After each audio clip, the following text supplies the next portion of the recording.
اللہ پاک ہر بیٹے کے نیک نصیب کرے۔ دل کو چھو لینے والی کہانی۔ گاؤں میں چچا کے گھر کے ساتھ ایک صاحب رہتے تھے۔ سبھی انہیں میاں جی کہا کرتے تھے۔ وہ نہایت نیک اور عبادت گزار انسان تھے۔ کسی کی مصیبت دیکھ کر تڑپ اٹھتے اور جو کچھ ممکن ہوتا فوراً مدد کے لیے آگے بڑھتے۔ ان کی 2 بیٹیاں تھیں، سارہ اور ماریہ۔ سارہ کی پیدائش کے وقت ان کی اہلیہ کا انتقال ہو گیا تھا۔ میاں جی نے دونوں بیٹیوں کو ماں اور باپ بن کر پالا۔ کئی لوگوں نے انہیں دوبارہ شادی کرنے کا مشورہ دیا مگر انہوں نے قبول نہ کیا۔ جب بیٹیاں جوان ہو گئیں تو انہوں نے دونوں کے رشتے طے کر دیے۔ سارہ کی شادی اس کی پھوپھی زاد بھائی سمیر سے ہوئی جبکہ ماریہ ایک کھاتے پیتے گھرانے میں بیاہی گئی۔ ماریہ اپنے گھر میں خوش تھی لیکن سارہ کی زندگی دکھوں کا سمندر بن گئی۔ سمیر دراصل سارہ سے شادی کرنا ہی نہیں چاہتا تھا۔ وہ نایاب نامی ایک لڑکی سے محبت کرتا تھا جو ایک ماڈل گرل تھی اور آزاد خیالات رکھتی تھی مگر والدین کے دباؤ پر مجبور ہو کر سمیر کو سارہ سے شادی کرنا پڑی۔ شادی کے بعد بھی وہ نایاب سے تعلق قائم رکھے رہا۔ سارہ ہر لحاظ سے اچھی بیوی تھی مگر جب مرد کسی اور کے عشق میں گرفتار ہو تو اپنی بیوی خواہ کتنی ہی اچھی ہو بری لگنے لگ جاتی ہے۔ یہی حال سمیر کا بھی تھا۔ وہ سارہ کو نہ پسند کرتا تھا نہ عزت دیتا تھا۔ گھر کا سکون ہی برباد ہو گیا۔ 1 سال بعد سارہ کے ہاں ایک خوبصورت بیٹی پیدا ہوئی جس کا نام انہوں نے بڑے پیار سے کنول رکھا۔ وہ واقعی کنول کے پھول جیسی حسین تھی کیونکہ سارہ کی جان اس بچی میں بسی ہوئی تھی۔ اس نے اپنی ساری محبت، اپنی ساری توجہ، اپنی ساری زندگی کنول کے لیے وقف کر دی تھی۔ یہاں تک کہ وہ اکثر کہا کرتی تھی میں سارہ نہیں میں کنول ہوں۔ سب لوگ اس پر ہنستے مگر وہ دل سے یہ بات کہتی۔ سارہ دن رات یہ دعا کرتی رہتی کہ اے اللہ میرے شوہر کے دل میں میرے لیے پیار بھر دے، میرے لیے عزت بھر دے تاکہ وہ مجھ پر رحم کرے، وہ مجھ سے اور میری بیٹی سے محبت کرے کیونکہ وہ ایک ماں بھی تھی۔ اگر وہ غلط راہ پر ہے تو اسے ہدایت دے۔ مگر وقت گزرنے کے ساتھ ساتھ سمیر کا رویہ مزید بگڑتا ہی چلا گیا۔ وہ چڑچڑا اور سنگ دل ہو گیا۔ پھر ایک دن تو حد ہی ہو گئی۔ سارہ جوتے پالش کرنا بھول گئی اور سمیر نے اسی بات کو بہانہ بنا کر اسے طلاق دے دی۔ نایاب کی پہلی شرط یہ تھی کہ اگر وہ شادی مجھ سے کرنا چاہتا ہے تو پہلے اپنی بیوی کو طلاق دے اور سمیر تو ویسے بھی بہانے ڈھونڈ رہا تھا۔ سمیر نے بھی اس دیوار کو گرا دیا تاکہ نایاب سے شادی کر سکے۔ جب طلاق کے کاغذات سارہ کے ہاتھ میں آئے تو اس کے تو ہوش ہی اڑ گئے۔ وہ در و دیوار سے لپٹ کر روتی، دروازہ تھام کر باہر نکلنے سے انکار کرتی مگر سمیر اتنا سنگ دل تھا کہ اس نے اس پر ترس نہ کھایا۔ اس نے کنول کو چھین لیا اور سارہ کو گھر سے دھکے دے کر نکال دیا۔ سارہ روتی پیٹتی اپنے باپ کے گھر پہنچی۔ میاں جی نے جب بیٹی کو اس حال میں دیکھا تو ان کا تو دل ہی بیٹھ گیا مگر صبر کا دامن ہاتھ سے نہ چھوڑا۔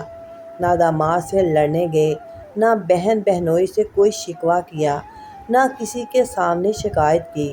سارہ کو طلاق سے زیادہ کنول سے بچھڑ جانے کا دکھ تھا کیونکہ وہ ایک ماں تھی اور اپنی بیٹی کو کسی صورت بھی کھونا نہیں چاہتی تھی۔ وہ ہر وقت بیٹی کو یاد کرتی، بخار میں تپتی مگر کنول کا نام لیتی رہتی۔ وہ بیٹی کے غم میں تڑپتی سلگتی رہتی، کبھی سرد پانی سے نہا کر صحن میں بھیگے کپڑوں کے ساتھ بھاگتی اور چیخ چیخ کر کہتی میری کنول کہاں ہے، مجھے میری بیٹی چاہیے۔ اب تو حالت یہاں تک پہنچ گئی کہ اسے پاگل پن کے دورے پڑنے لگے، کبھی ہنسنے لگتی، کبھی رونے لگتی اور کبھی پتھروں سے باتیں کرتی۔ میاں جی اندر ہی اندر ٹوٹتے جا رہے تھے۔ ان سے اپنی بیٹی کا دکھ نہیں دیکھا جا رہا تھا۔ بیٹی کا علاج تو دور، وہ کسی سے سارہ کی حالت کا تذکرہ بھی نہ کرتے۔ دکھ درد بانٹتے بھی تو کس سے، ان کا تو کوئی تھا ہی نہیں۔ اس طرح وہ اندر ہی اندر اپنی بیٹی کا دکھ لے کر کودتے رہتے۔ اب سارا نے عجیب و غریب حرکتیں کرنا شروع کر دیں۔ کبھی وہ ہنستی اور کبھی روتی، کبھی سیڑھیوں سے چھلانگیں لگانے لگتی، یوں گرتی تو شدید چوٹ لگ جاتی۔ رفتہ رفتہ اس کے تو حواس ہی کھو گئے، کیونکہ اس کو اپنی بیٹی بہت زیادہ عزیز تھی۔ اب اس کے چہرے پر وحشت برسنے لگی تھی۔ گھر کے کاموں سے اسے کوئی غرض نہ تھی۔ کھانا سامنے رکھا ہوتا تو نوالا عجیب طریقے سے منہ میں ڈالتی، تھوڑا سا کھاتی پیتی، پانی گرا دیتی۔ اس کی حالت روز بروز درگزر ہوتی جا رہی تھی، بگڑتی چلی جا رہی تھی۔ وہ گھر سے باہر گلیوں میں دوڑنے لگے۔ تب میاں جی بہت زیادہ پریشان ہو گئے۔ لوگوں نے مشورہ دیا کہ اسے گھر کی کسی کوٹھری میں بند کر دیں۔ پہلے تو وہ اس بات پر آمادہ نہ ہوئے، لیکن جب سارا کو اپنی ستر پوشی کا بھی ہوش نہ رہا تو میاں جی بہت زیادہ ہی پریشان ہو گئے اور انہوں نے تنگ آ کر اسے کمرے میں ہی بند کر دیا۔ اب وہ سارا دن دروازہ پیٹتی اور چلاتی رہتی۔ کھڑکی سے میاں جی کھانا دیتے تو وہ کھانا پھینک دیتی اور کہتی، دروازہ کھولو، مجھے کنول کے پاس جانے دو۔ اس طرح اس کا دماغی توازن ہی خراب ہو گیا۔ مجھے اپنی بیٹی کے پاس جانا ہے، باپ سمجھاتے، سارا صبر کرو، مگر وہ چلاتی، سارا نہیں، میں کنول ہوں۔ ایک روز میاں جی بیٹی کی پریشانی کا بوجھ دل و ذہن پر لیے سڑک پر جا رہے تھے کہ پریشان خیالی میں ایک بس کے نیچے آ گئے اور موقع پر ہی جاں بحق ہو گئے۔ اور قدرت کی ستم ظریفی دیکھیے کہ اب سارا کا اس دنیا میں کوئی نہ رہا۔ حیرت کی بات یہ ہے کہ ماریا، جو اس کی اپنی سگی بہن تھی، جب ہماری بچی نے اسے فون کیا تو اس نے بھی یہی کہا کہ سارا کو لے جاؤ، تو اس نے مجبوریاں گنوا دیں اور کہنے لگی کہ میں ایسا نہیں کر سکتی، میرے شوہر منع کرتے ہیں کہ پاگل کو گھر میں رکھنے سے ہمارے بچوں پر بھی برا اثر پڑے گا۔ وہ بھی اپنے سسرال اور شوہر کے ہاتھوں مجبور تھی اور گھر کے دیگر لوگ بھی پریشان ہوں گے، حالانکہ وہ ایک بڑے پورے سسرال میں رہتی تھی۔ میاں جی کی زندگی میں اس کے ساس سسر اور شوہر نے اس پر میکے آنے پر پابندی لگا دی تھی۔ میاں جی نے بھی یہ بات اپنے دل پر لے لی تھی کہ وہ اس پابندی کو مان لے اور ہمیں ملنے نہ آیا کرے، کیونکہ وہ ماریا کا گھر اجاڑنا نہیں چاہتے تھے۔ باپ کے مرنے کے بعد سارا اکیلی کمرے میں بند رہتی۔ پڑوسی صبح شام آ کر اسے کھانے پینے کی چیزیں دے جاتے۔ جس روز اس کی خبر گیری کو آتے کہ برابر والا گھر انہی کا تھا، وہ اسے نہلاتی، باتوں میں لگا کر کپڑے بدلواتی۔ کبھی تو وہ ہر بات پر چپ چاپ مان لیتی اور کبھی بگڑ جاتی، تب اسے قابو میں کرنا بہت زیادہ ہی مشکل ہو جاتا تھا۔ تبھی چچا جان سارا کی سابق شوہر سمیر کے پاس گئے اور کہا، تمہارے طلاق دینے سے اس بیچاری کی یہ حالت ہو گئی ہے، اور اوپر سے تم نے اس کی بچی کو بھی اس سے چھین لیا ہے، اور تم یہاں مزے سے دوسری شادی کر کے زندگی گزار رہے ہو، کچھ تو خدا کا خوف کرو۔ یوں تو تم دونوں کا رشتہ ختم ہو چکا ہے، مگر وہ تمہاری بچی کی ماں ہے، کم از کم اسی رشتے کا پاس رکھ لو۔ تمہارا بھی کوئی فرض بنتا ہے، اس کا علاج کرواؤ یا پاگل خانے داخل کرا دو، یا کم از کم اسے اس کی بیٹی سے ہی ملوا دو، تاکہ اس کے دل کو سکون ہو جائے اور اس کے بے قرار دل کو بے چینی کو قرار آ جائے۔ انہوں نے تھوڑی بہت لان تان بھی کی۔ سمیر وعدے کرتا مگر آتا نہ تھا۔ پڑوسی بیچارے اپنی حد تک سارا خیال رکھتے۔ اس کے کمرے میں چاقو، چھری، کیل، کانٹے، ماچس جیسی کوئی ایسی چیز نہیں رکھی ہوتی تھی تاکہ وہ استعمال کر کے اپنے آپ کو اور زیادہ اذیت نہ دے لے، نقصان نہ پہنچا لے، مگر ہونے کو کون روک سکتا ہے۔ ایک دن شاید دروازہ کھلا رہ گیا اور وہ باہر بھاگ نکلی۔ ایک بچہ ماچس لیے جا رہا تھا۔ سارا نے ماچس لینے کے لیے بچے کو ڈرایا، وہ ڈر کر ماچس پھینک کر بھاگ گیا۔ سارا ماچس کی ڈبیا اٹھا کر گھر لے آئی اور چولہا جلایا۔ چولہے سے اس کے کپڑوں نے آگ پکڑ لی۔ وہ اتنی سمجھ نہیں رکھتی تھی کہ اس کو کیسے بجھائے۔ جب اس کے چلانے کی آوازیں محلے میں سنائی دیں تو لوگ دوڑ کر آئے۔ دیکھا کہ اس کے کپڑوں میں آگ لگی ہے اور وہ صحن میں ادھر ادھر بھاگ رہی ہے۔ بڑی مشکل سے اس پر کمبل ڈال کر آگ بجھائی گئی، مگر وہ کافی حد تک جھلس چکی تھی۔ اسپتال لے جایا گیا مگر وہ جانبر نہ ہو سکی۔ کسی نے اس کے سابقہ شوہر کو اطلاع دی۔ جانے کیا سوچ کر وہ میت پر آ گیا، شاید اس لیے کہ میاں جی کی مکان سے بیٹی کا حصہ بنتا تھا۔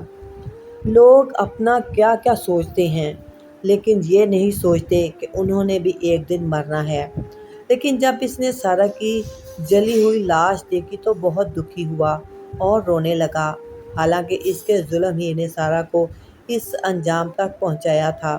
وہ آج کنول کو بھی ساتھ لایا تھا، جس کی دید کو سارا زندگی بھر ترستی رہی، جس کے غم میں پاگل ہو کر مر گئی۔ اس کی میت کا دیدار کرانے اسے لایا گیا، مگر کیا فائدہ جب جیتے جی ماں بچی سے نہ مل سکی تو اب دیدار کا کیا حاصل۔ دیدار کو ترسنے والی آنکھیں تو ہمیشہ کے لیے ہی بند ہو چکی تھیں۔ وہ تو اس کو ترس ترس کر رو رو کر مری تھی، اس کے غم میں تو وہ پاگل ہو گئی تھی۔ یہ بے حسی کا زمانہ ہے، اسے درس عبرت بھی نہیں کہا جا سکتا، کیونکہ قدرت کے اپنے اٹل قوانین ہوتے ہیں جسے انسان سمجھ ہی نہیں پاتا۔ سارا کو کیوں دکھ ملے، اسے کس قصور کی سزا ملی، اس کا جواب کسی کے پاس نہیں تھا۔ سمیر نے نایاب سے شادی تو کر لی، مگر جب اس کے پاس پیسے ختم ہو گئے تو جس نے آنکھ سے ایسے ماحول میں کھولی ہو جہاں عزت بھی پیسوں میں بکنے کے لیے رکھی جاتی ہو، اسے محبت نہیں دولت عزیز ہوتی ہے۔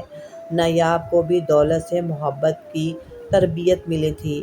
جب سمیر کا کاروبار میں نقصان ہوا اور غربت سر پر آن پڑی اور غربت نے سر گھر میں ڈیرے جما لیے تو نایاب نے اس سے کنارہ کشی اختیار کر لی۔ اس بات کا سمیر کو بہت ہی دکھ ہوا، مگر اب کیا ہو سکتا تھا۔ با وفا بیوی کو چھوڑنے کی سزا بھی تو آخرکار ملنی تھی۔ سمیر نے اپنا دکھ ایک دوست کو سنایا تو اس نے اسے اپنی بہن کا رشتہ دے دیا۔ وہ اسکول ٹیچر تھی۔ اس عورت نے سمیر کا گھر تو اچھا چلا لیا تھا اور اسے سمجھ بھی لیا تھا، لیکن سارا کی بیٹی کنول کو ماں کا پیار نہ دے سکی۔ کنول بیچاری باپ کے گھر میں غیروں کی طرح سہم کر رہتی تھی۔ یہ ایک عجیب کہانی ہے۔ سارا کی ماں اس کے بچپن میں چل بسی اور سارا کی بیٹی بچپن میں ہی اس سے جدا کر دی گئی، گویا کہ دونوں کی قسمت میں ممتا کی محبت ہی نہیں لکھی گئی تھی۔ ہاں، ماریا کو جب باپ کے گھر سے حصہ ملا تو اس نے آدھا مکان کنول کے نام کر دیا۔ اس طرح خالہ اور بانجی کے درمیان ایک مضبوط رشتہ قائم ہو گیا۔ اللہ نے ماریا کے دل میں کنول کے لیے محبت کا پھول کھلا دیا۔ جب ماریا کے ساس سسر کا انتقال ہو گیا تو وہ میاں جی کے مکان میں آ کر سکونت پذیر ہو گئی اور کنول کو اپنے ساتھ رکھ لیا۔ سمیر نے بھی یہی مناسب سمجھا کہ جس بچی کو اس نے ماں سے جدا کیا تھا اسے خالہ کے پاس رہنے دے، تاکہ خالہ کے پیار کے ساتھ ساتھ مکان پر بھی اس کا حق قائم رہے۔ دنیا لالچ ہے اور لالچ کا گھر ہے۔ یقین کریں رشتوں کو تو انسانیت بھول ہی چکی ہے۔